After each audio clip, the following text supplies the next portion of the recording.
Selamat pagi, salam sejahtera. Terima kasih karena bersama dengan saya di Nazilin Unity Channel. Ini satu lagi berita duka cita, derita kuat besar kepada PAS, khususnya Taqiyuddin Hasan.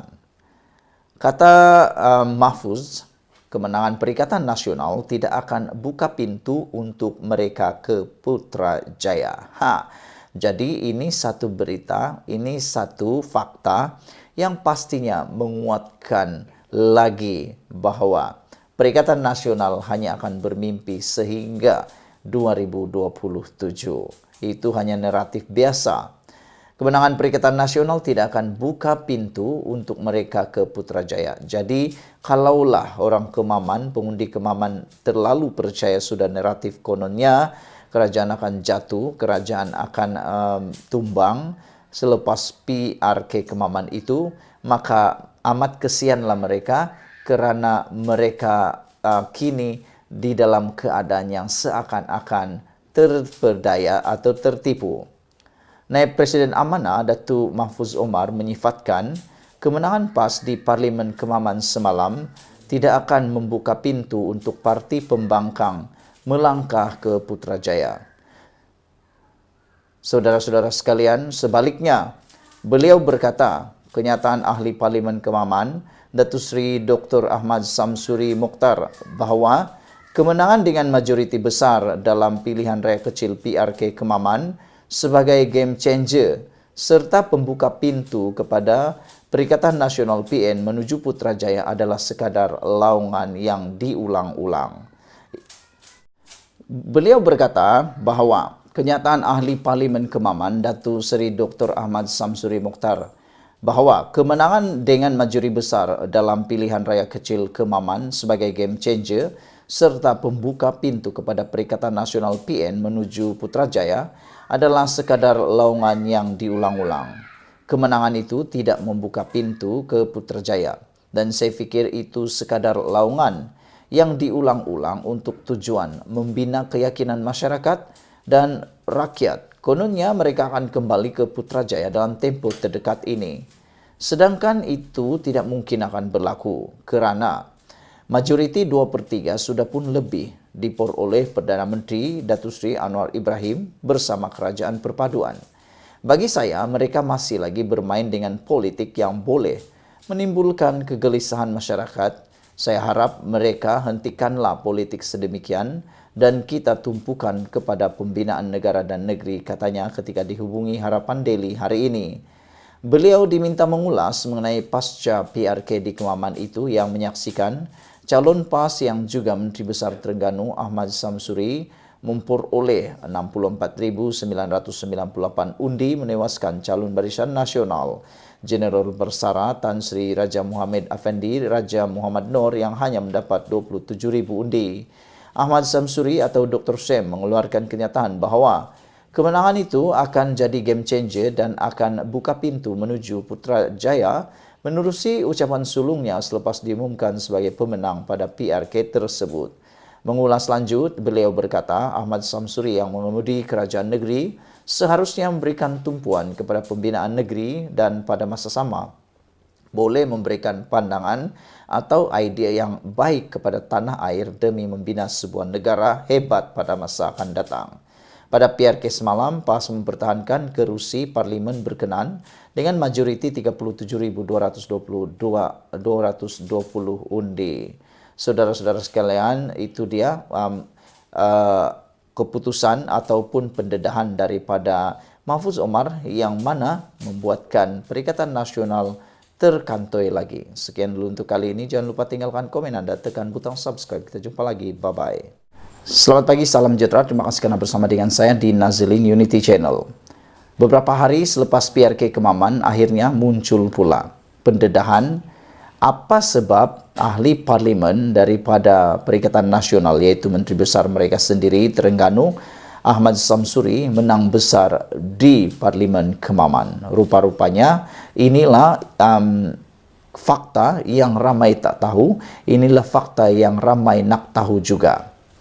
Kata beliau, PRK Kemaman menang di kubu sendiri bukan sesuatu luar biasa.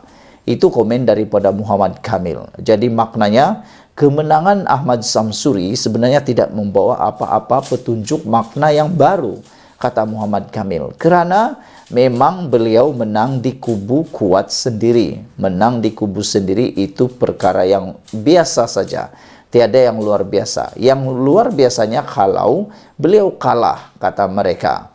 Bagaimana kalau bertanding di kawasan kubu yang dikuatkan oleh UMNO ataupun kubu kuat oleh PKR ataupun DAP, kata beliau lagi. Kemenangan Menteri Besar Terengganu Datuk Seri Ahmad Samsuri Mukhtar pada pilihan raya kecil PRK Parlimen Kemaman yang merupakan kubu mereka sendiri bukan sesuatu yang luar biasa, kata Setiausaha Politik Menteri Kewangan Muhammad Kamil Abdul Munin. Justru beliau turut menolak kenyataan Setiausaha Agung PAS Datuk Seri Taqiyuddin Hassan. Kononnya, kemenangan Ahmad Samsuri membuktikan referendum rakyat berpihak kepada kepimpinannya dan gabungan Perikatan Nasional PN. Menang di kubu sendiri bukanlah sesuatu yang luar biasa. Dewan Undangan Negeri Pelangai Kelmarin tak dikira referendum pula. Lainlah kalau menang di Parlimen Subang, katanya menerusi laman X beliau malam tadi. Muhammad Kamil yang juga Timbalan Ketua Angkatan Muda Keadilan AMK berharap Ahmad Samsuri akan menjadi pemangkin untuk ahli Parlimen Pembangkang agar menjadi lebih efektif. Berikutan penyokongnya meletakkan harapan tinggi terhadap beliau.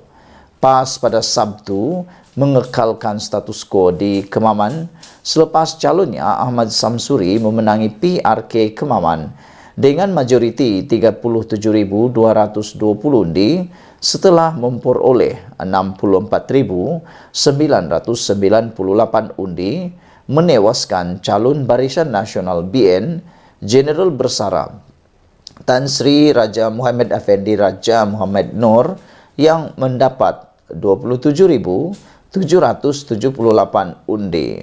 Saudara-saudara sekalian, ini adalah satu perkara yang mana menjawab kepada dakwaan Taqiyuddin yang kononnya menurut Taqiyuddin kemenangan PAS di Parlimen Kemaman adalah sesuatu yang menjadi petanda kononnya rakyat menolak kerajaan ini. Tetapi betullah apa yang dikatakan oleh Muhammad Kamil ini apabila beliau kata menang di kubu sendiri bukanlah sesuatu yang luar biasa. Pada waktu Dewan Undangan Negeri Pelangai Kelmarin tak dikira pula referendum, kata beliau. Dia maksudkan begini, kenapa kemenangan di Pelangai dahulu tidak pula dianggap oleh PAS sebagai referendum bahwa kerajaan ini diterima, kata beliau. Lebih kurang macam itulah maksudnya. Lain pula kalau menang di Parlimen Subang, kata beliau lagi. Sekian dulu untuk kali ini. Jangan lupa tinggalkan komen anda, tekan butang subscribe. Adakah PAS boleh menang kalau bertanding di Subang? Kalau itu yang boleh berlaku, barulah luar biasa. Kita jumpa lagi. Malaysia kita punya. Kita jaga sama-sama cintai Malaysiaku. Bye-bye. Selamat pagi, salam sejahtera. Terima kasih kerana bersama dengan saya di Nazlin Unity Channel. Saudara-saudara sekalian, kita dikejutkan dengan kononnya calon kepada ahli kabinet baharu Anwar Ibrahim yang akan menggantikan Menteri KPDN yang baharu. Ini senarai baharu, ada 2 orang yang kononnya telah pun diwar-warkan. Dan salah seorangnya ialah ahli parlimen yang paling lantang di dalam Dewan Parlimen.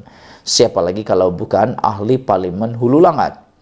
Beliau memberikan komen, beliau bersyukur jika beliau benar-benar dilantik menerajui KPDN. Sebelum kita teruskan ulasan kali ini, apa pendapat anda kalau MP Hulu Langat ini benar-benar dilantik sebagai menteri di KPDN? Ahli Jawatan Kuasa Pusat Amanah Muhammad Sani Hamzan membayangkan bahawa dia bersedia untuk berkhidmat sebagai Menteri Perdagangan Dalam Negeri dan kos sara hidup yang baru sekiranya dilantik. Bercakap kepada pemberita di Ipoh, Sani berkata, keputusan itu terletak di tangan Perdana Menteri Anwar Ibrahim. Jelasnya, Amanah telah mengemukakan sekurang-kurangnya 2 calon pengganti untuk jawatan yang ditinggalkan kosong sejak kematian bekas timbalan Presiden Amanah Salahuddin Ayub 4 bulan yang lalu. Kita pun tak tahu bila tarik lantikan, cuma diberitahu dalam masa terdekat, kata beliau. Parti Amanah sudah menghantar nama untuk mengisi jawatan tersebut. Sekarang terpulang kepada Perdana Menteri menentukannya, kata ahli Parlimen Hulu Langat itu. Setakat ini tidak jelas sama ada parti lain dalam kerajaan juga telah mengemukakan calon untuk dipertimbangkan oleh Anwar Ibrahim. Sani bagaimanapun tidak mendedahkan nama yang dikemukakan. Cuma saya dengar-dengar macam nama ahli Parlimen Hulu Langat kuatlah, katanya. Kalau Perdana Menteri lantik saya sebagai Menteri KPDN, saya panjatkan kesyukuran kehadirat Allah, katanya, dalam nada berseluruh seperti dilapor Sinar Harian. Jumaat lalu, Anwar membayangkan kemungkinan rombakan kabinet menjelang akhir tahun selain menggantikan jawatan Salahuddin yang kini ditugaskan sementara kepada Menteri Jabatan Perdana Menteri Armizan Muhammad Ali. Beberapa komen daripada netizen berkait dengan isu lantikan Menteri KPDN yang baru ini, mereka menjawab lebih elok dielakkan, tak mahu nanti ada Sanusi versi 2, kata Tok Mudim. Grey Pup Gupi pula menjawab, mimpi betul, teruskanlah kau mimpi lagi. Lagi baik pulang balik kampung tanam ubi kayu lah, kata Grey Gupi. Pers Bresson kata, malu lagi memalukan, lilah tahap pemimpin, kata beliau. Banyak lagi lah komen-komen daripada netizen yang saya rasa terpulang pada anda untuk menilai sendiri. Dan pada pendapat saya, MP Hulu Langat boleh dicuba untuk menjadi ahli menteri kepada KPDN ini. Selain daripada kelantangan suara beliau di Parlimen, beliau juga amat berani. Dan saya rasa kelantangan dan keberanian ahli Parlimen Hulu Langat ini boleh digunakan pakai di dalam menjalankan tugas sebagai menteri, supaya tidak ada yang berani untuk melawan undang-undang berkaitan dengan kos sara hidup, KPDN dan sebagainya. Apa pula pendapat anda semua? Kalau di ruangan Malaysia kini, itu pendapat-pendapat daripada netizen. Apa pula pendapat anda? Sekian dulu untuk kali ini. Jangan lupa tinggalkan komen anda, tekan butang subscribe. Kita jumpa lagi. Bye-bye.